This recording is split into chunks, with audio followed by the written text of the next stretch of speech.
اعوذ باللہ السمیع العلیم من الشیطان الرجیم بسم اللہ الرحمن الرحیم انما یرید اللہ لیذھب عنکم الرجس اہل البیت ویطہرکم تطہیرا۔ صدق اللہ مولانا العظیم و صدق رسولہ النبی الکریم۔ نہایت ہی معالم الاحترام بزرگوں، دوستوں، عزیز ساتھیوں، میں نے سورہ احزاب کی ایک مشہور و معروف آیہ کریمہ کی تلاوت کا شرف حاصل کیا ہے۔ انما یرید اللہ لیذھب عنکم الرجس اہل البیت ویطہرکم تطہیرا، کہ بے شک اللہ کا ارادہ یہ ہے، اللہ چاہتا یہ ہے کہ لیذھب عنکم الرجس، آپ سے رجس کو دور کر دے، ویطہرکم تطہیرا، اور ایسا پاک کر دے جیسا پاک کرنے کا حق ہے۔ یہ خاص اعلان اہل بیت اطہار کے لیے ہے کہ ہاں اہل بیت اطہار سے مراد علی و فاطمہ و حسن و حسین ہیں۔ اہل بیت اطہار سے مراد کون ہے؟ مولا کائنات علی المرتضی، مولا علی مشکل کشا شیر خدا رضی اللہ تعالی عنہ و علیہ السلام وکرم اللہ وجہہ الکریم، اور سیدہ کائنات حضرت فاطمہ الزہرا رضی اللہ تعالی عنہ و علیہ السلام، اور حسنین کریمین رضی اللہ تعالی عنہما و علیہ السلام، یہ ان سے مراد ہے۔ اب اس آیت کا ترجمہ عام ہے جو آپ سنتے رہتے ہیں۔ آج میں صرف رجس کے معانی اور ان معانی کو دیکھ کر پھر شان اہل بیت کو دیکھنا اور مقام اہل بیت کو سمجھنا۔ رجس کا عام معنی ناپاکی کیا جاتا ہے اور پلیدی کیا جاتا ہے۔ یہ سنتے آپ کہ ہم نے ہر پلیدی کو آپ سے دور کر دیا، ہر پلیدی سے آپ کو نہیں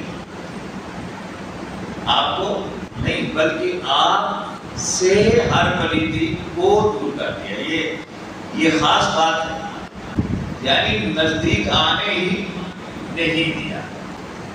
اب وہ رجس کیا ہے؟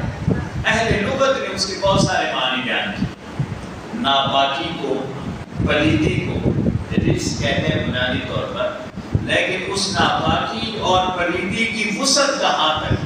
وہ کیا کیا چیز ہے، وہ کیا کیا شے ہے جو اہل بیت سے دور کر دی گئی ہے؟ وہ کیا کیا شے ہے؟ اہل لغت نے، اہل زبان نے بیان کیا کہ رجس کا ایک معنی گندگی ہوتا ہے، غلاظت، گندگی۔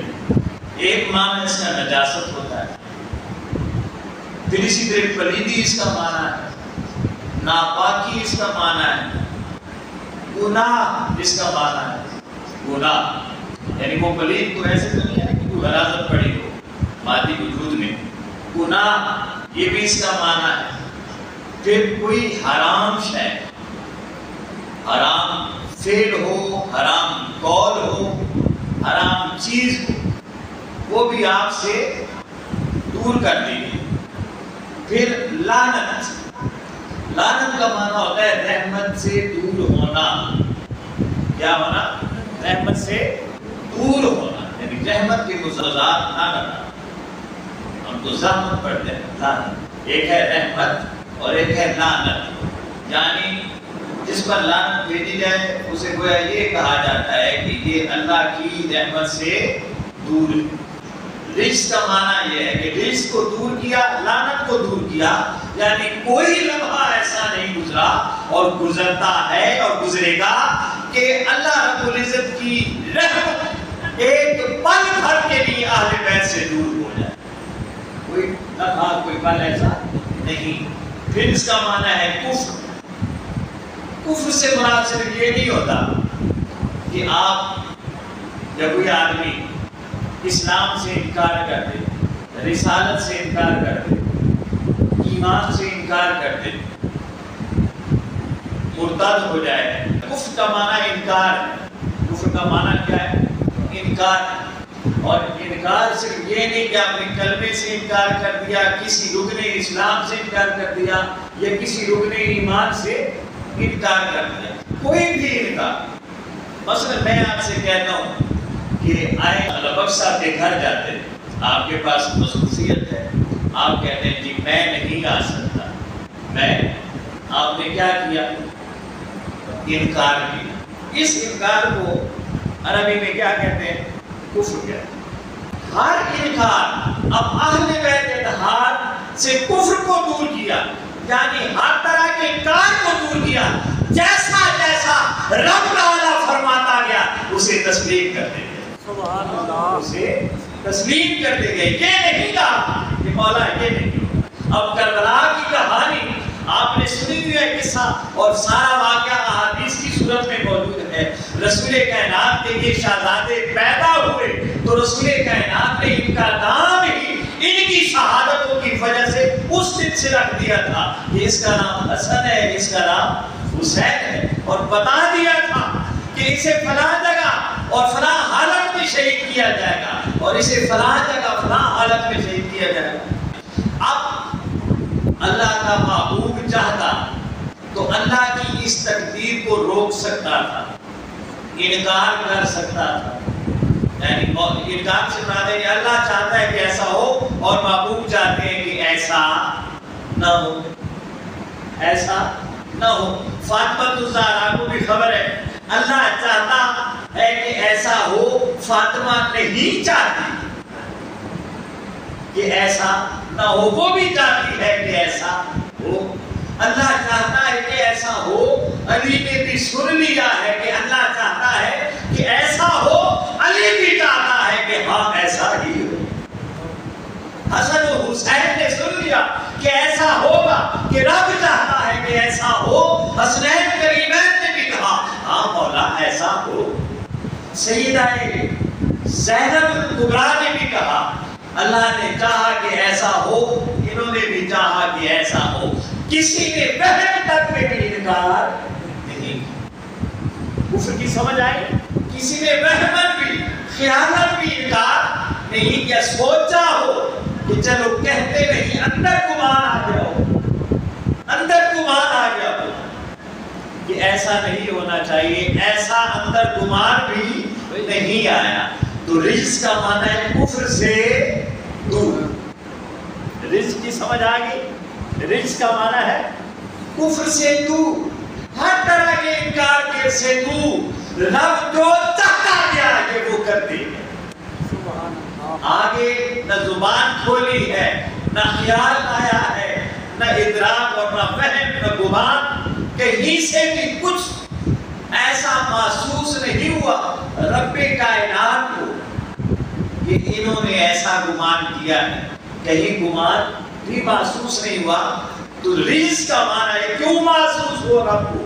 اس لیے کہ رب نے انکار کا گمان بھی ان سے دور کر دیا، انکار کا گمان بھی ان سے دور کر دیا۔ پھر فرمایا عذاب کیا ہوتا ہے؟ عذاب بھی رزق سے ہے، عذاب بھی، اور عذاب اللہ رب العزت کی ناراضگی کا سبب ہوتا ہے، اس کی وجہ سے کہیں عذاب دیا جاتا ہے۔ پہلی بات یہ ہے کہ ایک آزمائش اور بنا ہوتی ہے، جو آزمائش ہوتی ہے اور ایک عذاب ہوتا ہے، ایک امتحان ہوتا ہے۔ اللہ رب العزت امتحان اپنوں پر ڈالتا ہے، جیسے قرآن کریم میں اللہ رب العزت نے فرمایا وَإِذِ ابْتَلَىٰ إِبْرَاهِيمَ رَبُّهُ، جب اللہ نے ابراہیم کو، ابراہیم کے رب نے آزمایا۔ اب عذاب دیکھیں، آگ میں جلنا یہ عذاب ہے کہ نہیں ہے؟ بتائیے، بچے کا اپنے ہاتھوں مار دینا یہ رب کی طرف سے عذاب ہے کہ نہیں؟ مگر یہ عذاب ہمارے لیے ہے، اپنوں کے لیے یہی عذاب عذاب نہیں ہوتا، اسے آزمائش کہتے ہیں۔ اللہ فرماتا ہے میں نے آزمایا، اپنوں کو عذاب نہیں دیے جاتے، اپنوں کو آزمایا جاتا ہے، اور آزمایا اپنے لیے نہیں جاتا کیونکہ وہ جانتا ہے کہ یہ کل گزرے گے۔ آزمایا اس لیے جاتا ہے کہ کائنات والوں کو خبر ہو جائے کہ اسے رب نے اپنے لیے چنا کیوں ہے، اس سے اللہ کی یاری کیوں ہے۔ یہ آزمائش آزمان دنیا والوں کے لیے ہوتی ہے کہ کائنات والوں کو خبر ہو جائے، زمین و آسمان والے سمجھ جائیں کہ اللہ نے آخر اسے اپنا خلیل بنایا ہے، اپنا خلیل بنایا۔ کوئی سب عزیز ہم کہتے نہیں ہیں یہ بڑا بھائی لاڈلا، یہ بڑا بھائی کہتا، یہ ہر گلے نہ بڑا ہوا، تو کوئی خاص سبب ہوتا ہے جس کے لیے کوئی کسی کے ساتھ ہوتا ہے یا کوئی کسی کو اپنے ساتھ رکھتا ہے۔ رب نے جو ابراہیم کو خلیل بنایا ہے تو خلیل بنانے کا بھی کوئی سبب تو تھا نا، وہ سبب دکھانے کے لیے اللہ فرماتا ہے فَإِذِ ابراہیم ربہ، میں نے ابراہیم کو آزمایا، مجھے تو پتا تھا، میں نے آزمایا کہ لوگوں کو خبر ہو جائے کہ وہ سبب کیا ہے کہ میں نے ابراہیم کو اپنا خلیل بنایا۔ یہ تو ابراہیم ہے جنہیں خلیل بنایا، ایک وہ ہستی بھی ہے جسے اس نے اپنا حبیب بنایا۔ تو خلیل تو بہت پیچھے کا رتبہ ہے، حبیب آخری رتبہ ہے، اس سے آگے مرتضی ہوتے ہیں، مجتبی ہوتے ہیں، مصطفیٰ ہوتے ہیں۔ جب ان آزمائشوں سے پورا اترتے ہیں تو پھر محمد کہلاتے ہیں۔ کیا کہلاتے ہیں؟ محمد۔ تو اللہ رب العزت نے رسول کائنات کے جو نام رکھے ہیں محمد کے بعد، ایک ہے مصطفیٰ، ایک ہے مجتبی اور ایک ہے مرتضی۔ اللہ رب العزت نے یہ جو شانیں دی ہے رسول کائنات کو، ان شانوں کو کس طرح آزمایا ہے؟ علی المرتضی کی خلافت کے دوران جو کرب جو مصائب گزرے علی المرتضی پر، مولا علی تھے اس وقت جب ان مصائب سے گزرے، ان آزمائشوں سے گزرے تو علی مرتضی ہو گئے۔ سمجھ آ رہی ہے ویسے بات؟ علی مرتضی ہو گئے، اور یہ جو شان مرتضوی ہے علی کی، یہ مقام مصطفی ہے، یہ رسول کائنات کا مقام ہے۔ یعنی بظاہر علی آزمائے جا رہے ہیں، حقیقت میں مصطفیٰ آزمائے جا رہے ہیں۔ پھر مجتبی ہے علی کے بعد، یہ حضرت حسن کا نام ہے۔ حضرت حسن 20 سال آزمائے گئے آزمائش، اور دیکھیے کہ مسجد نبوی کے ساتھ گھر ہے مگر مسجد نبوی میں نماز پڑھنے کی اجازت نہیں، یہ تھوڑی آزمائش ہے۔ حضرت پیر نصیر الدین نصیر گوروی رحمۃ اللہ علیہ فرماتے ہیں حسین کا کربلا 1 دن کا ہے اور حسن کا کربلا 20 سالوں کا ہے۔ کتنے سالوں کا؟ 20 سالوں کا۔ تو یہ جس آزمائش میں مولا حسن پورا اترے تو یہ شانِ مجتبی بھی تھی، اور یہ دراصل مقام مصطفیٰ، یعنی رسول کائنات کو وہ جو شان مجتبی عطا کی تھی اس کے لیے آزمایا گیا حضرت امام حسن۔ امام حسن اب مصطفیٰ ہے، تو پھر امام حسن کے بعد، علی کے بعد امام حسن کی شہادت، اور شہادت امام حسن کے بعد شہادت امام حسین۔ رتبے ہیں نا، ترتیب ہے کہ نہیں؟ اسی طرح جب کربلا کے میدان میں اپنے خیش قبیلے کنبے کے ساتھ، مال و جان کے ساتھ حضرت امام حسین علیہ السلام کو آزمایا گیا اور آزمائش پر وہ پورے اترے، تو یہ دراصل مصطفیٰ کی شان مصطفی تھی۔ اللہ رب العزت نے اپنے محبوب کی شان مصطفی کو حسین سے آزمایا، یہ تب جا کر مصطفیٰ حبیب ہوئے۔ کیا ہوئے ہیں؟ حبیب ہوئے، اور پھر محمد کہلائے۔ یعنی محمد کسے کہتے ہیں؟ جس کی بار بار تعریف کی جائے۔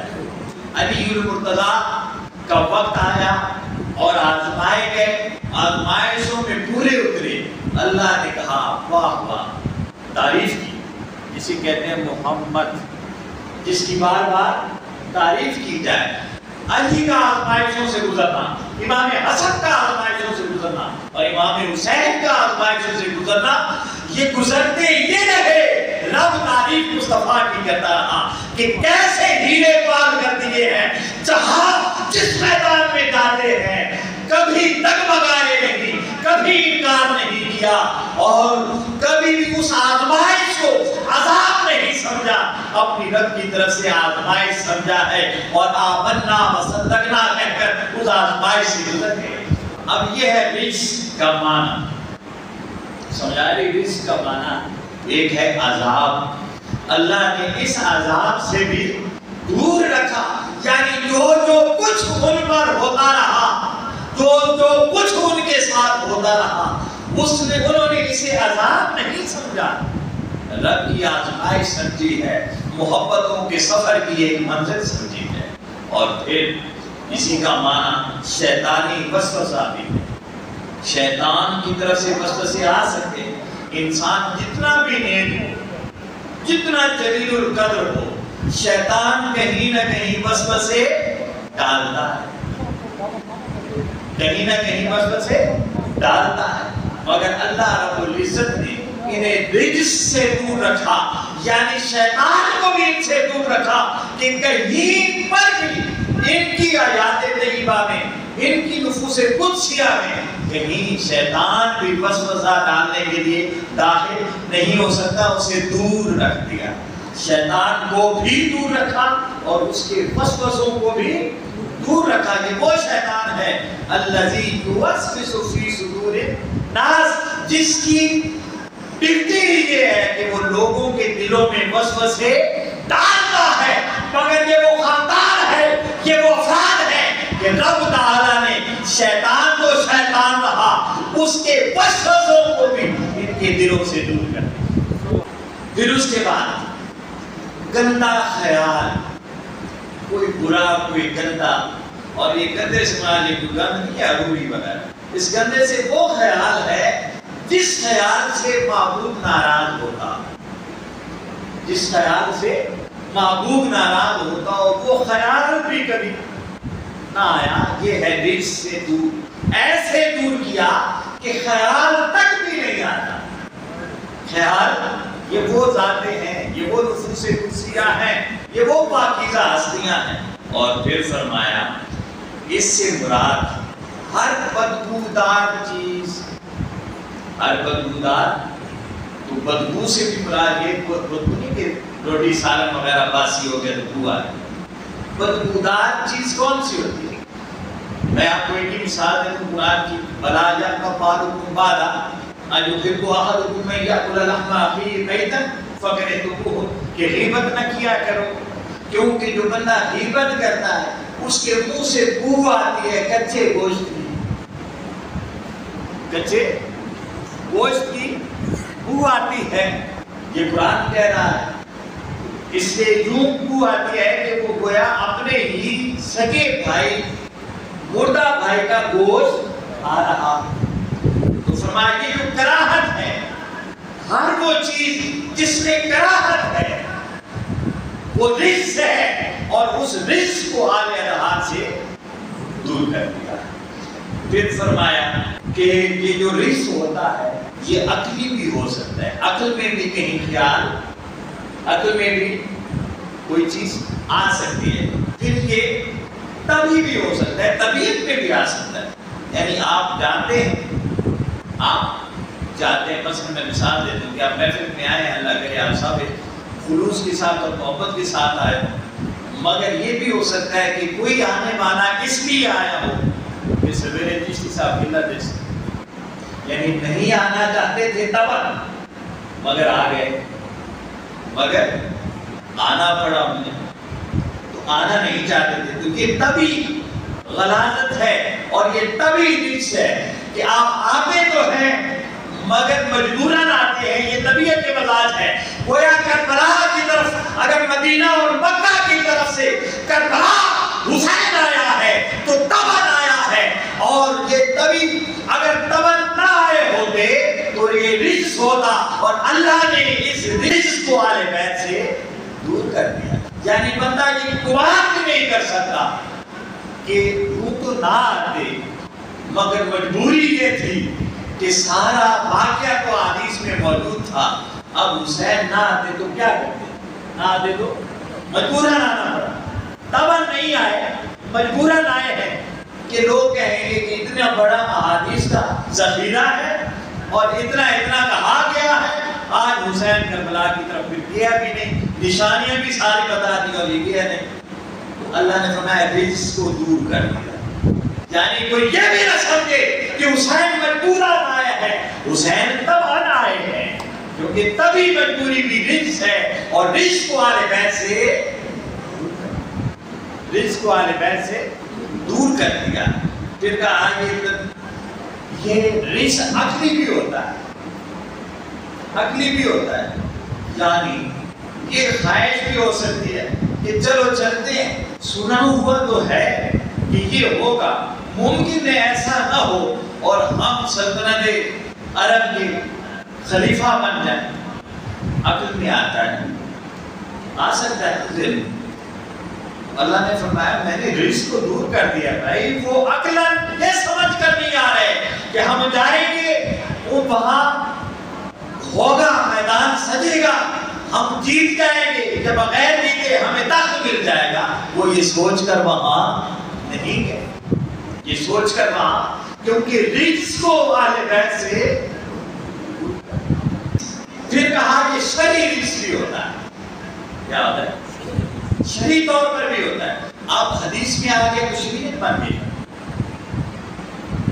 تو اب چلو دل بھی نہیں, طبیعت بھی مان گئی, عقل بھی مان گیا. تو اب شریعت یا دل نے نہیں مانا, عقل نے نہیں مانا, اور شریعت کہتی ہے کہ چلے جائیں. شریعت کہتی ہے کہ چلے جائیں. تو اتنی بڑی باتیں, اتنی احادیث کا ذخیرہ رسول کائنات بندے بندے کو بتا گئے, صحابی کو پتا ہے, تابعی کو پتا ہے, ہر کوئی جانتا ہے. اس لیے شرعی مجبوری ہے کہ چلے جائیں. اللہ رب العزت نے فرمایا لِيُذْهِبَ عَنْكُمُ الرِّجْسَ, آپ نے اس شرعی رجس کو بھی آپ سے دور کر دیا. یہ نہ کہے کوئی کہ شریعت کی مجبوری تھی اور میں اس لیے کیا ہوں. پھر فرمایا ہر وہ چیز, اس سے آگے رزق کا معنی ہے ہر وہ چیز جس کا موجود ہونا انسان کے لیے نقص اور عیب کا سبب بنتا. ہر وہ چیز جس کا موجود ہونا کسی انسان کے لیے عیب کا یا نقص کا سبب بنتا, ہر وہ چیز. اس میں ظاہری چیزیں بھی آتی ہیں اور باطنی چیزیں بھی آتی ہیں, خلقی چیزیں بھی آتی ہیں اور خلقی چیزیں بھی آتی ہیں, دنیاوی بھی آتی ہے, اخروی بھی آتی ہے, ظاہری بھی آتی ہے, باطنی بھی آتی ہے, جسمانی بھی آتی ہے, قلبی اور روحانی بھی آتی ہے. ہر وہ چیز جس کا موجود ہونا انسان کے لیے باعث عیب ہو, باعث نقص ہو, وہ رزق ہے. اور اہل بیت سے اس رزق کو بھی دور فرمایا. نہ خلق میں نقص ہے, نہ خلق میں نقص ہے, نہ کتاب میں نقص ہے, نہ ظاہر میں نقص ہے, نہ باطن میں نقص ہے, نہ علم میں نقص ہے. کیونکہ علم میں نقص ہونا بھی ایک عیب ہے. علم میں نقص ہونا بھی ایک عیب ہے. فکر میں اور عبادت میں, طاعت و تقویٰ میں, ایمان میں, اسلام میں, کسی چیز میں بھی کوئی نقص ہونا, کوئی عیب ہونا, یہ کیا ہے؟ رجس ہے. کیا ہے؟ رجس ہے اور یہ نقص ہے. اور اللہ فرماتا ہے میں نے اس رجس کو کیا کر دیا. اب یہ سنتے جائیں, الفاظ ماننے اور پھر اہل بیت کی شان کو دیکھتے جائیں. یعنی دیکھنے میں ہم جیسے ہیں, حقیقت میں ہم جیسے, کیونکہ اللہ نے ہر رزق کو دور کیا ہے. ایک جس رزق کا ہم ذکر کرتے ہیں اس سے تو ہم بھی پاک ہیں. وضو کو نہیں کیا بولو, یہ جو ناپاکی اور پلیدی ہے وہ اس سے تو ہم بھی پاک ہیں. تو حسین کا اہل بیت کا اس سے پاک ہونا کون سا کمال ہوتا ہے. اور یہ تو ہستیاں وہ ہیں کہ جب یہ وضو کرتی ہیں, پانی کو استعمال کرتی ہیں, وقار پانی کا پڑتا ہے, یہ تو پہلے ہی پاک ہے. یہ تو پہلے ہی متطہرہ ہے. یہ تو پاک کر کے بھیجے گئے ہیں. ان جیسی پاکیزگی کسی نفس کو ملی ہی نہیں کائنات میں کہ رب نے خود پاک کر کے بھیجا ہے. اب آپ کہیں وضو کیا تو پاک ہوا. ایک شخص نے پڑھا نامہ تھا, وہ کہتا تھا کہ وہاں جو کربلا میں حسین شہید ہوئے انہوں نے کون سا وضو کیا ہوا تھا, وہ تو خون میں لت پت تھے, وضو تو ٹوٹ جاتا ہے. ارے یہ وضو تمہارے ٹوٹتے ہیں, آنے پہلے تھا پاک وضو ہو کر آتے ہیں. ان کہ وضو کبھی ٹوٹا نہیں کرتے، اس لیے کہ رب اعلان کرتا ہے وَيُطَهِّرُكُمْ تَطْهِيرًا، میں نے تمہیں پاک کر کے بھیجا ہے۔ وضو تمہارے ہمارے ٹوٹتے ہیں، آنے بیت الحال کے نفوذ قدسیہ کے وضو ہوا کرتے ہیں۔ کہ سیدہ کائنات کہ شہزادے جب پیدا ہوئی امام حسن اور امام حسین، ظہر کی نماز سیدہ کائنات نے پڑھی ہے، اور ظہر کے بعد ان شہزادوں کے اپنے اپنے اوقات پر ولادت ہوئی ہے۔ پھر رسول کائنات کی شہزادی نے عصر کی نماز بھی اسی طرح ادا کی۔ اس لیے بطول کہتے ہیں سیدہ کائنات کو، اس لیے بطول کہتے ہیں کہ یہ دن ان کے لیے نہیں ہے جو ہماری عورتوں کے لیے ہوتے ہیں۔ ارے یہ جو وضو ٹوٹ جاتا ہے یہ بھی نقص ہے، اور کائنات میں رسول کائنات کی یہ آپ کی شان یہ ہے، رب تعالیٰ نے اس نقص سے پاک پیدا کیا، فرمایا ایسا پیدا کیا وَيُطَهِّرَكُمْ تَطْهِيرًا، ایسا پاک کیا کہ پاک کرنے کا حق ادا کیا، پاک کرنے کا۔ تو مولوی کہتا ہے کہ وہ وضو تو تھا نہیں، یہ سجدہ کیسا؟ نادان، یہ یطہرکم تطہیرا ہے، اسے تیری طرح استنجے اور وضو کرنے کی لیے ضرورت نہیں ہے۔ یہ جب پانی کو ہاتھ لگاتے ہیں تو پانی اپنی قسمت پہ ناز کرتا ہے، تو پانی انہیں پاک نہیں کرتا، یہ پانی کو پاک کیا کرتے ہیں، یہ پانی کو پاک کیا کرتے ہیں، یہ یطہرکم تطہیرا ہے۔ تو کہا ہر وہ عیب اور نقص جو انسان کے اندر موجود ہو، ایسی بات، ایسا قول، ایسا فعل جو اس کے نقص اور عیب کا سبب بنے، اللہ رب العزت نے اس رزق کو اہل بیت سے کیا کر دیا؟ میں بات کو اہل بیت تب ہوتے نا کہ رب نے کبھی ایسا موقع انہیں دیا ہوتا، میں وہ الفاظ استعمال نہیں کرتا، رب نے یطہرکم تطہیرا کہا، جب یطہرکم تطہیرا ہو گئے تو اس کا مطلب یہ ہے کہ رزق ان کے قریب کبھی کسی لمحے آیا ہی نہیں۔ پھر کہا ہر ایسی بات، ایسا کام، ایسی شے، ایسا وصف جس سے انسان کی روح کو تکلیف ہوتی، انسان کی روح کو تکلیف ہوتی ہو، یہ بھی رزق ہے۔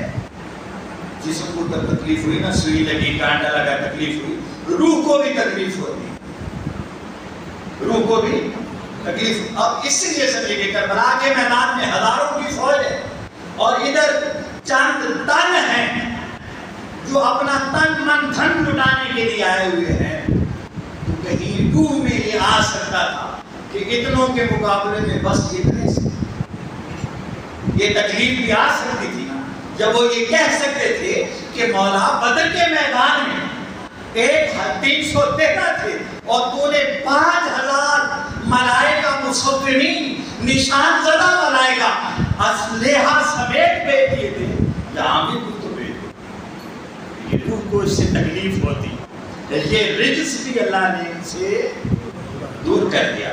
پھر دیکھیں ہر طرح کا مادی، معنوی، ظاہری، باطنی، سہوی اور عملی نقص جو کسی میں ہو سکتا ہے، یعنی بھول کر بھی کچھ ہو سکتا ہے، یہ بھی ایک مسئلہ ہے کہ فلاں نے خطا کی، جب کہا تو خطا کی، جب پتہ چلا تو خطا ختم ہو ہے نا مسئلے سنیں آپ، یہ تو خطا وطا والے مسئلے، کہا ارادی یا غیر ارادی طور پر بھی ایسا اگر اندر آ جائے، عمدن آ جائے، سہون آ جائے، یعنی بھول کر آ جائے، ایک کو نماز اسی پڑھنے میں ہونا ہے تو بھی بھول بنی نا، تو نماز بھول جاتے سجدہ صاف کرتے، کیا کرتے ہیں؟ سجدہ صاف کرتے، تو صحوی طور پر بھی دھیان آ سکتا تھا۔ فرمایا میں نے رزق کو دور کر دیا ہے، ان کے ساتھ میں بھی یہ کبھی نہیں آ سکتا، ان کے ارادے میں بھی ایسا کبھی نہیں آ سکتا، تو جن کے ساتھ میں بھی کبھی خطا نہیں آ سکتی، ارے نادان تو اسے کہتا ہے یہ خطا پر، اسے کہتا ہے یہ خطا پر، پھر یہ خطا پر ہونا تو نقص ہے، یہ عیب ہے، اور اللہ فرماتا ہے لِيُذْهِبَ عَنْكُمُ الرِّجْسَ، میں نے اب سے ہر عیب کو دور کر دیا ہے۔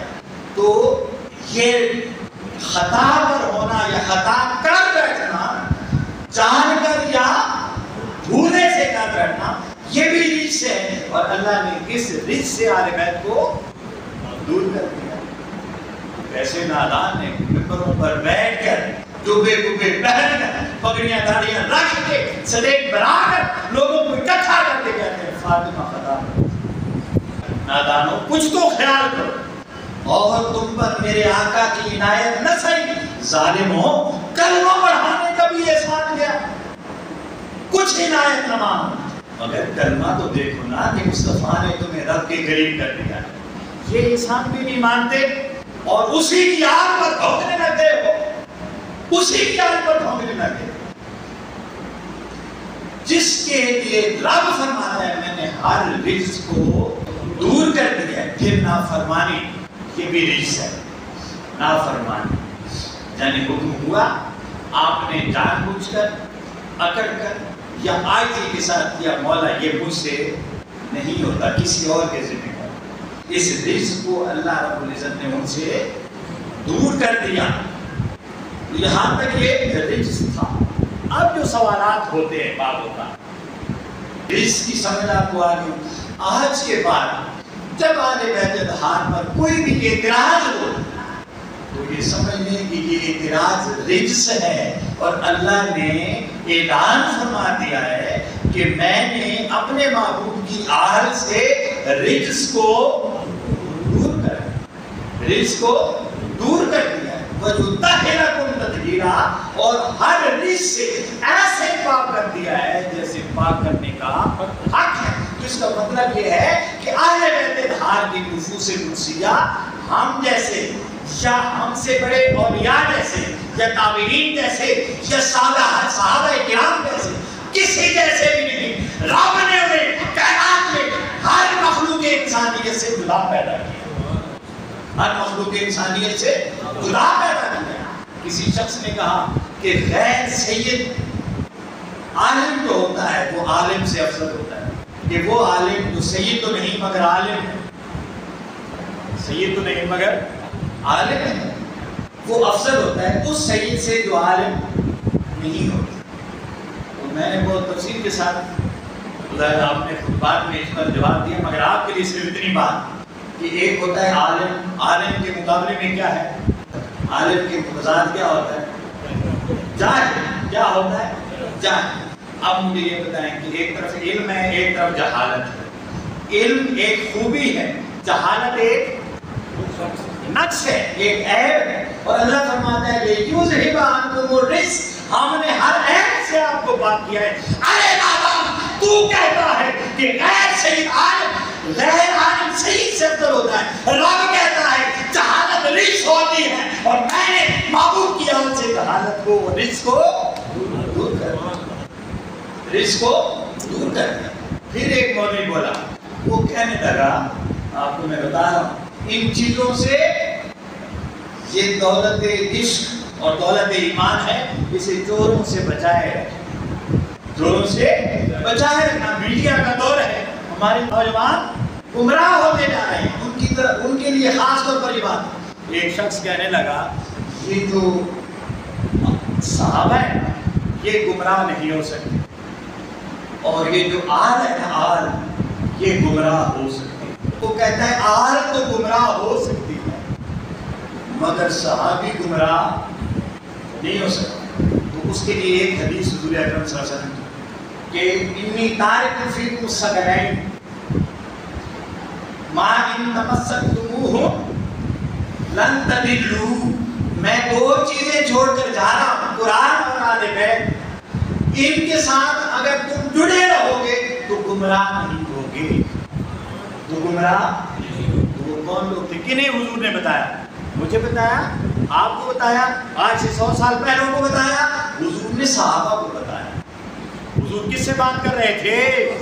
صحابہ سے بات کر رہے تھے۔ معلوم ہوا مصطفیٰ چاہتے ہیں کہ آل بیت سے رشتہ ٹوٹ جائے تو جتنا دل کر ساتھ میں کیوں نہ ہو وہ گمراہ ہو کرتا ہے، اور گمراہ ہوئے۔ گمراہ سورہ بقرہ میں وَمِنَ النَّاسِ مَن يَقُولُ آمَنَّا بِاللَّهِ وَبِالْيَوْمِ الْآخِرِ وَمَا هُمْ بِمُؤْمِنِينَ، کہ لوگ کہتے ہیں کہ ہم اللہ پر بھی ایمان لائے، اس کی آخرت پر بھی ایمان لائے،